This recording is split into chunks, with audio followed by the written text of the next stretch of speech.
오늘 하나님 말씀은 누가복음 9장 57절에서 62절까지 말씀입니다.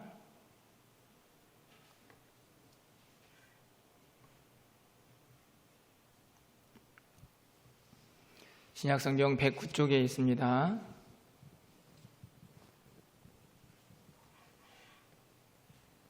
누가복음 9장 57절에서 62절까지 한 절씩 교독하고 우리 마지막 절은 함께 읽겠습니다.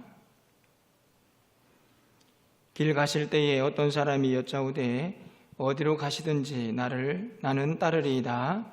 예수께서 이르시되 여우도 굴이 있고 공중의 새도 집이 있으되 인자는 머리 둘 곳이 없도다 하시고, 또 다른 사람에게 나를 따르라 하시니 그가 이르되 나로 먼저 가서 내 아버지를 장사하게 허락하옵소서. 이르시되 죽은 자들로 자기의 죽은 자들을 장사하게 하고 너는 가서 하나님의 나라를 전파하라 하시고, 또 다른 사람이 이르되 주여 내가 주를 따르겠나이다마는 나로 먼저 내 가족을 작별하게 허락하소서.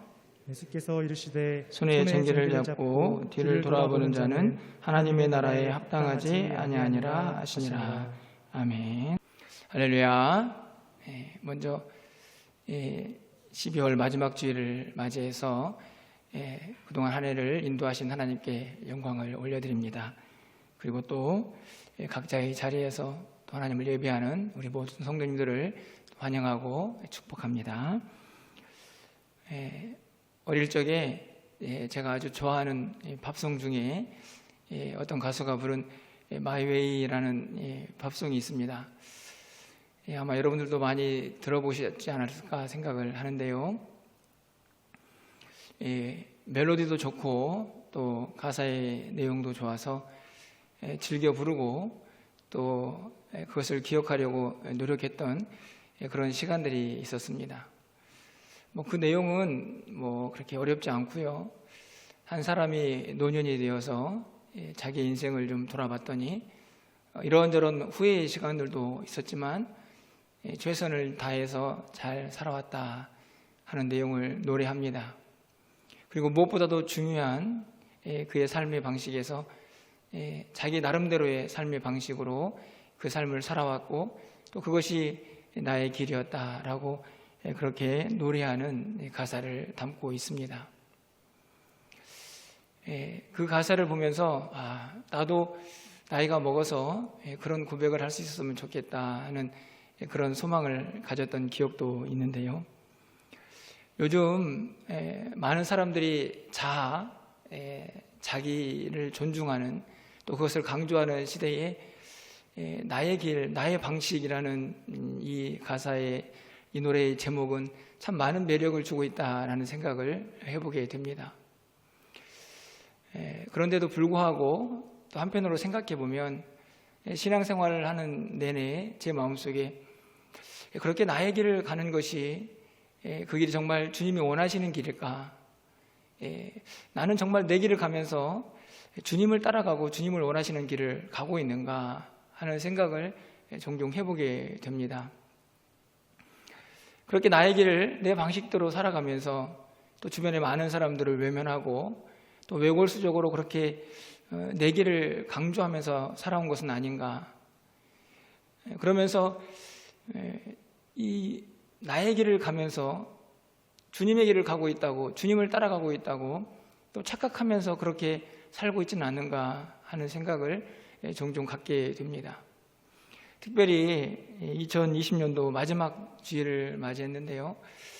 지난 시간들을 쭉 돌아보면 정말 나는 누구의 길을 살아왔는가 하는 질문을 스스로 던져보게 됩니다.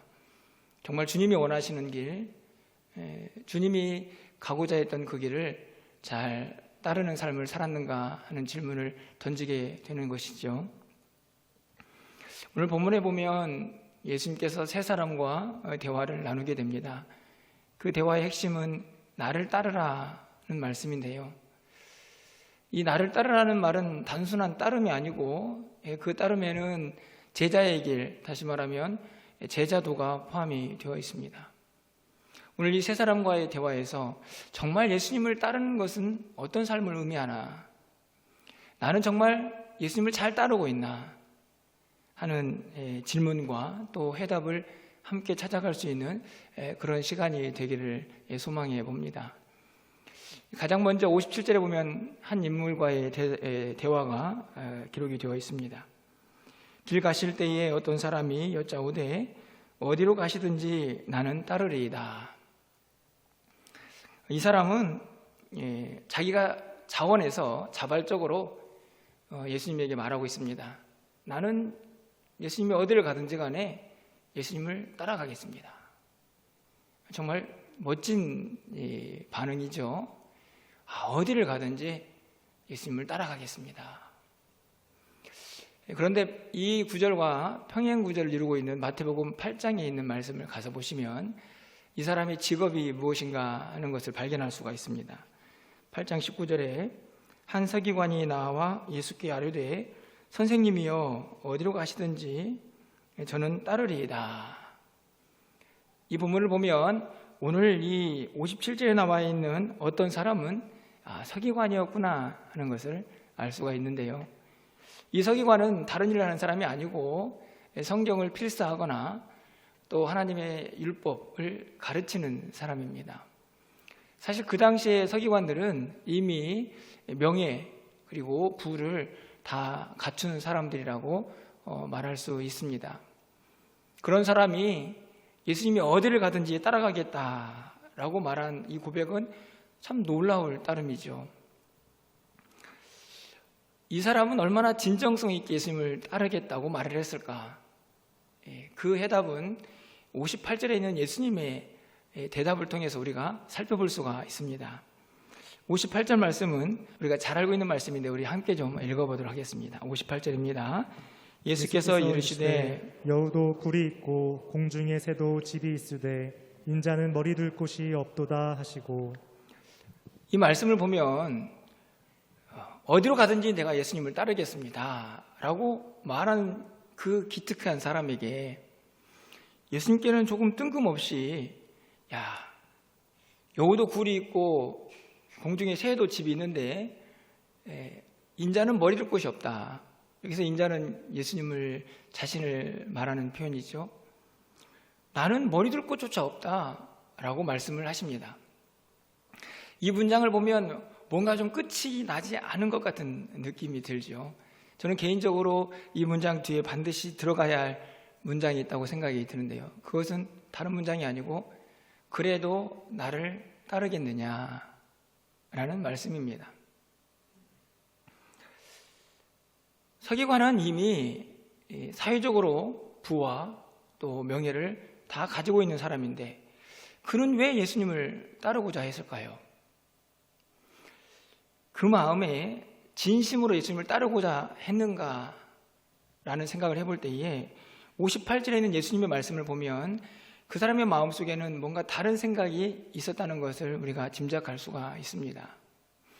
그 당시에 예수님은 많은 사람들에게 능력을 행하고 그래서 많은 사람들에게 인기를 얻고 있는 분이셨습니다.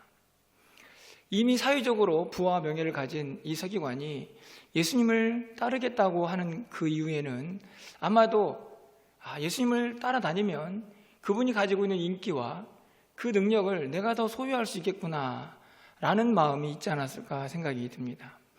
예수님께서는 정확하게 그 사람의 마음을 꿰뚫고 계신 것이죠. 네가 나를 따르겠다고 하는데 나는 머리 둘 곳도 없다. 그래도 나를 따라오겠느냐? 사실 이미 많은 것들을 가지고 있는 그 사람에게 머리 둘 곳조차 없는 예수님을 따르는 일이 결코 쉽지는 않았을 것입니다.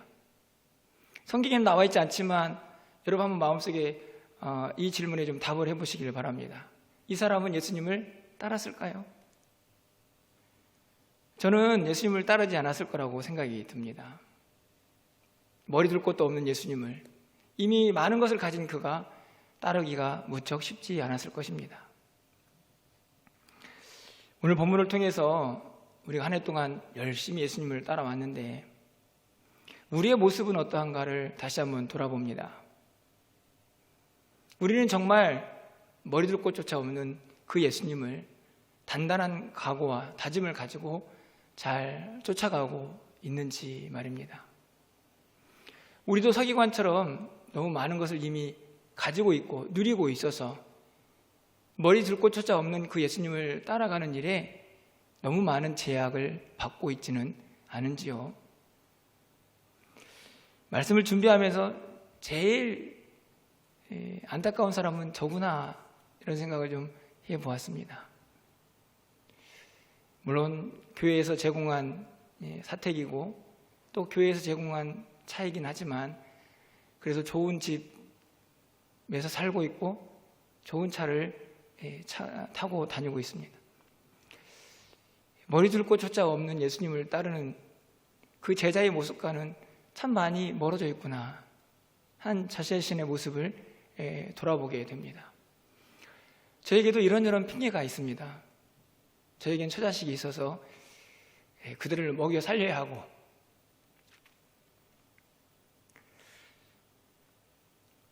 100세 시대인데 저도 노후를 걱정해야 하고,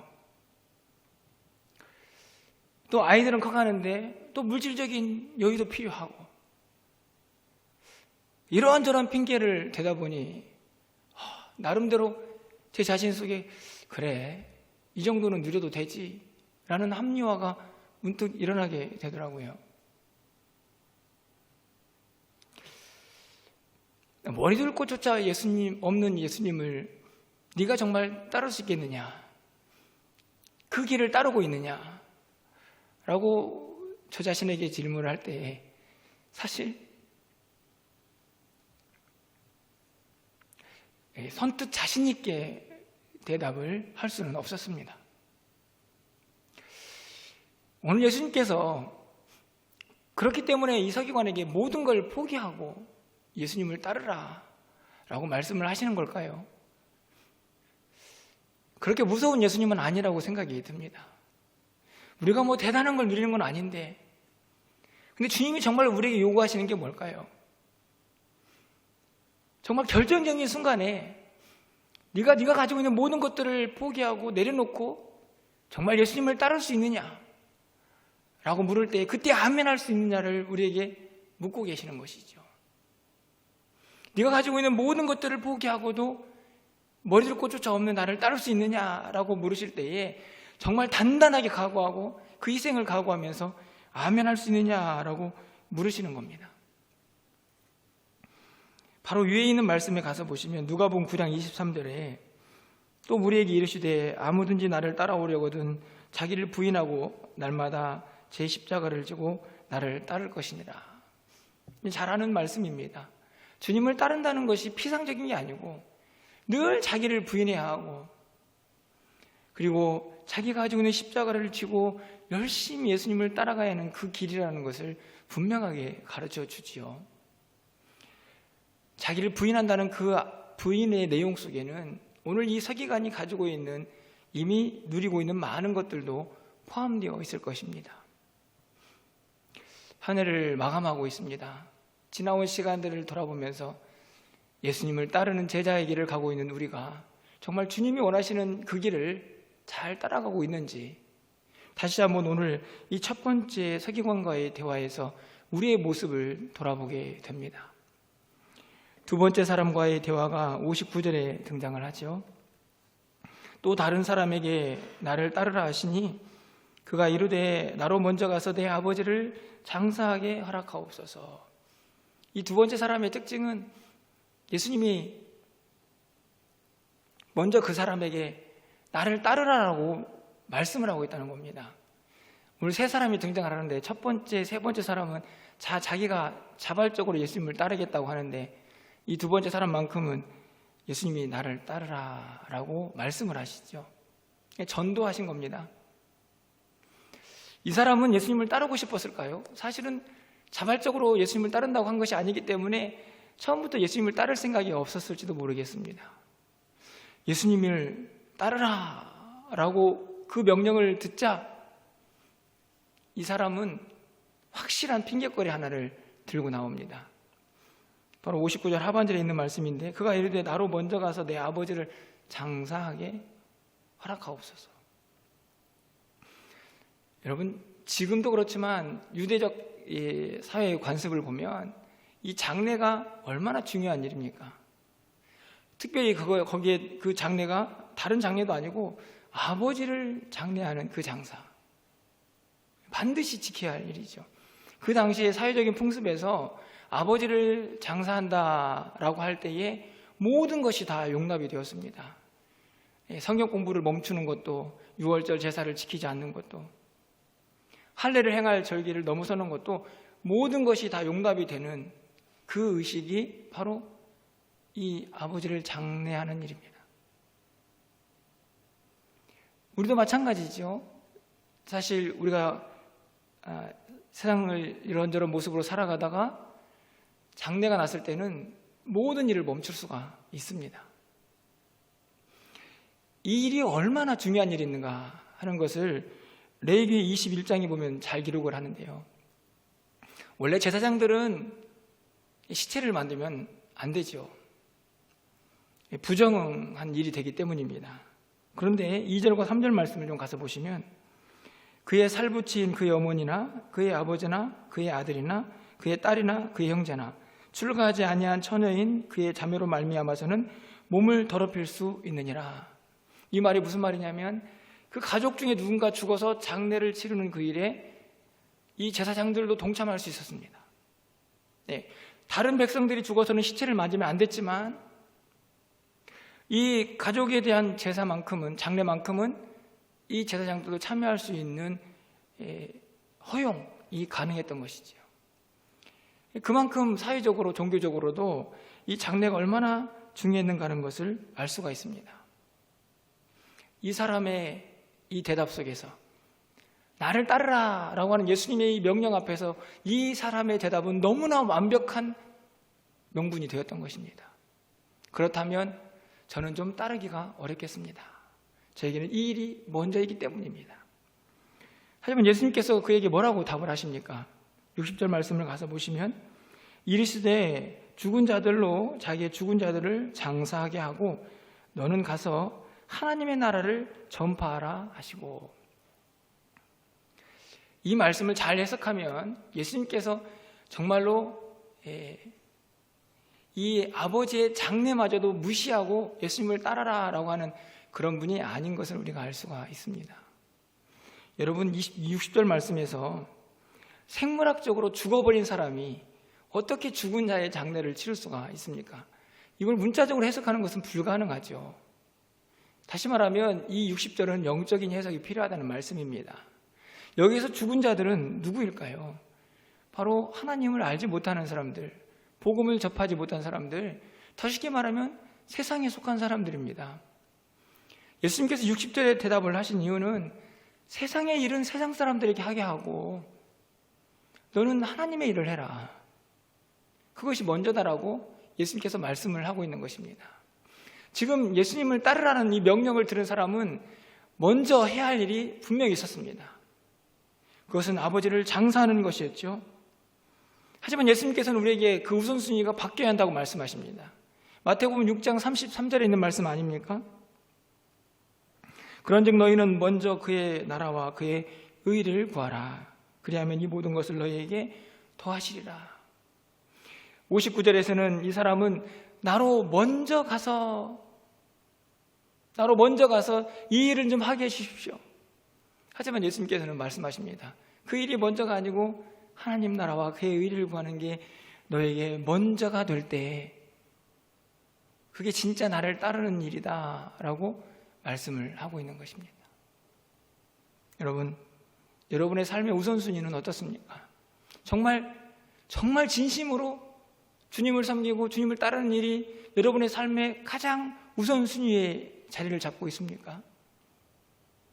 입으로는 쉽게 그렇게 얘기를 하고 있지만 사실 우리에게도 예수님이 다음 순위가 될 수 있는 명확한 명분들이 있지 않습니까? 그것들을 내세우면서 예수님 조금만 이 일은 좀 나중에 하겠습니다. 저에게 지금 이 일이 더 급합니다.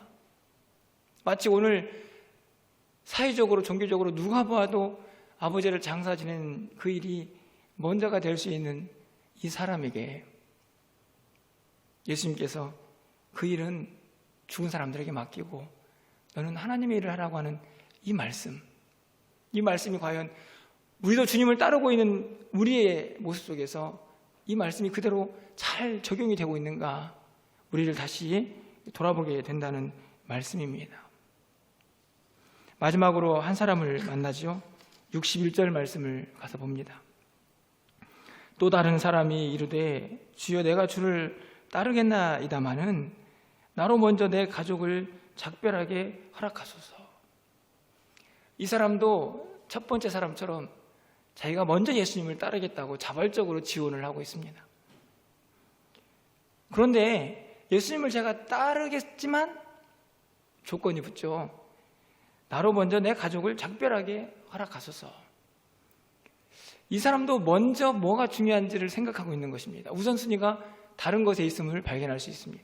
그런데 이 사람의 먼저는 두 번째 대화했던 사람의 먼저와는 조금 다른 것 같습니다. 왜냐하면 62절에서 예수님께서 그에게 하신 대답을 보면 알 수가 있습니다. 여러분 62절 말씀은 좀 함께 읽어보도록 하겠습니다. 62절입니다.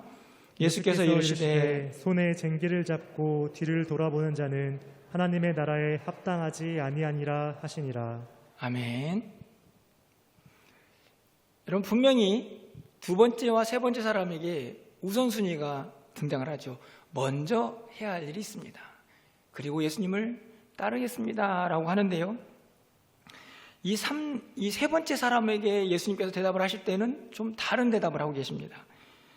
손에 쟁기를 잡고 뒤를 돌아보는 자는 하나님 나라에 합당하지 않는다. 여러분 손에 쟁기를 잡은 사람은 뭐 하는 사람입니까? 그 사람은 뭐 하기 위해서 쟁기를 잡고 있습니까? 예, 땅을 파기 위해서 쟁기를 잡고 있죠.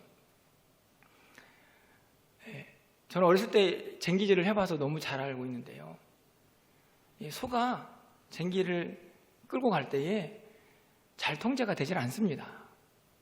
도랑을 따라서 잘 따라가긴 하지만 이 쟁기를 잡은 사람이 한눈을 팔거나 다른 곳을 보게 되면 소가 다른 길을 가거나 아니면 이 쟁기가 밖으로 튀어나와서 땅을 팔 수가 없습니다.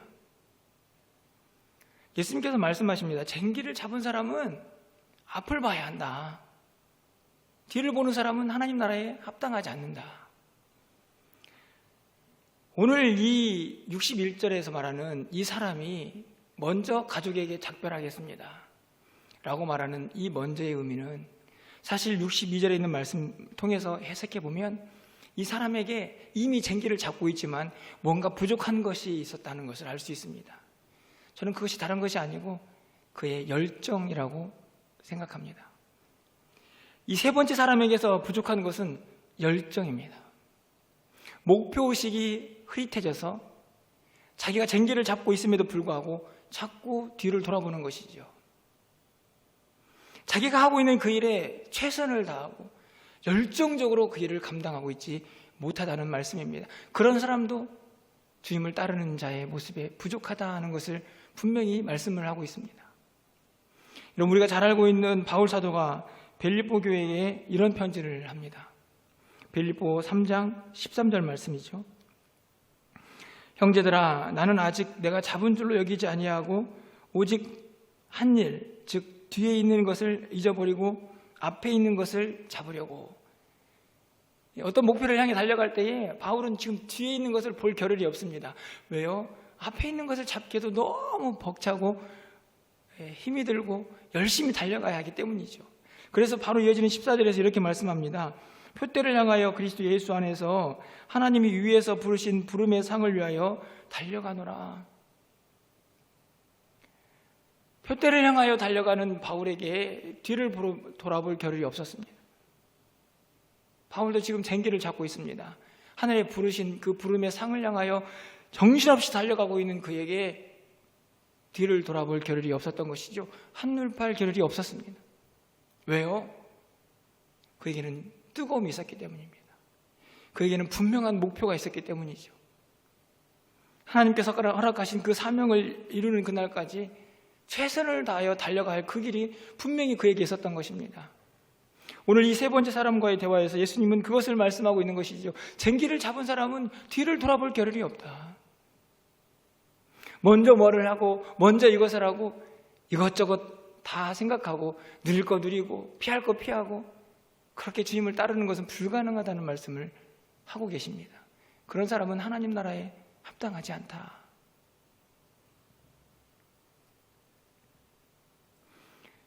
한 해를 살아오면서 우리도 쟁기를 잡은 사람처럼 주님의 길을 따라가고 있는데요. 여러분의 시선을 한눈 팔게 하고 또 여러분을 자꾸만 좌우로나 치우치게 하는 그런 것들은 혹시 있지 않았습니까? 여러분의 시선을 자꾸만 뒤를 돌아보게 하며 앞을 향하여 달려가는 일에 장애가 되고 또 제약이 되었던 그런 일들, 그런 사건들은 있지 않았습니까? 오늘 주님께서는 분명히 말씀합니다. 쟁기를 잡고 뒤를 돌아보는 자는 하나님 나라에 합당하지 않다. 그런데 여러분, 예수님은 왜 나를 따르라고 그 따름에 대한 이야기를 하면서 자꾸 하나님 나라를 이야기하는 것일까요? 그것은 예수님을 잘 따라가다 보면 결국에 우리 모두가 하나님 나라에 도달하게 될 것이기 때문입니다. 예수님을 따르는 그 길이 하나님 나라에 가는 그 길입니다. 뿐만 아니라 예수님을 따르는 그 길을 가는 동안 우리를 통하여 하나님 나라가 확장되어 갈 것이기 때문이죠. 우리의 사역과 헌신을 통해서 주님을 그렇게 따라갈 때에 결국 하나님 나라가 점점 확장되어 가는 그 은혜를 경험하게 될 것입니다. 그것이 제자의 길이고 그것이 하나님 나라를 전파하는 일입니다. 그래서 마태복음 6장 33절에 있는 우리가 말씀을 읽었지만 그의 나라와 의를 먼저 구해야 하는 삶을 살아야 하는 것이죠.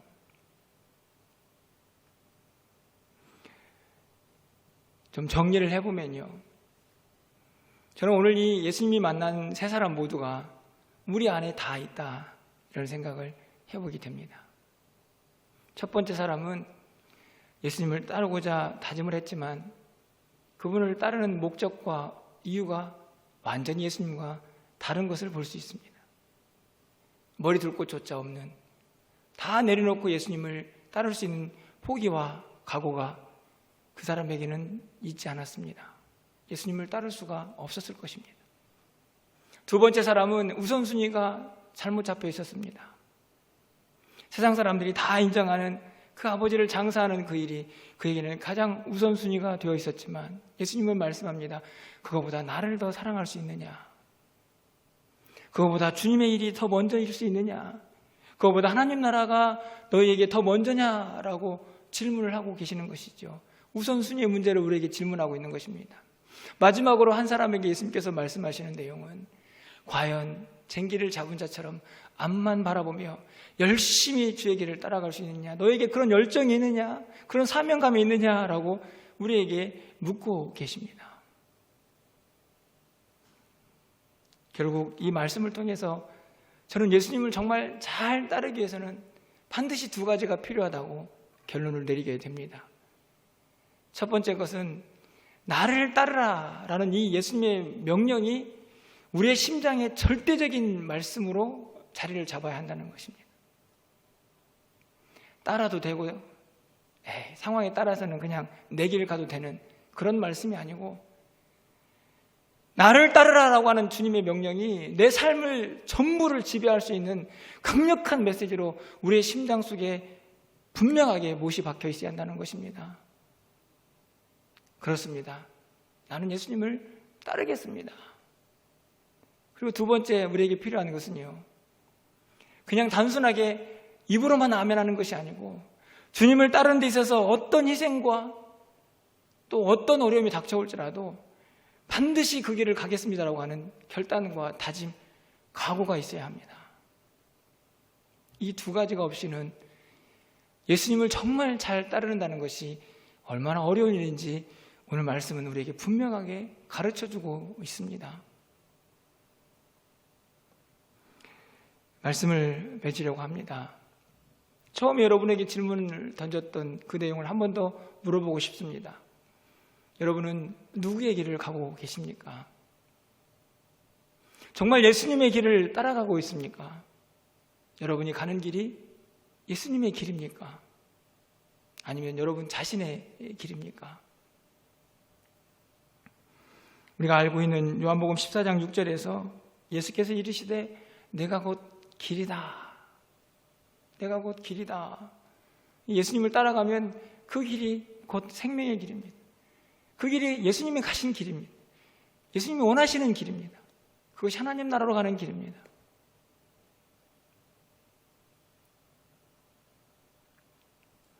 간절히 바라기는 이제 2020년도가 저물어가고 2021년도를 계획하고 준비합니다.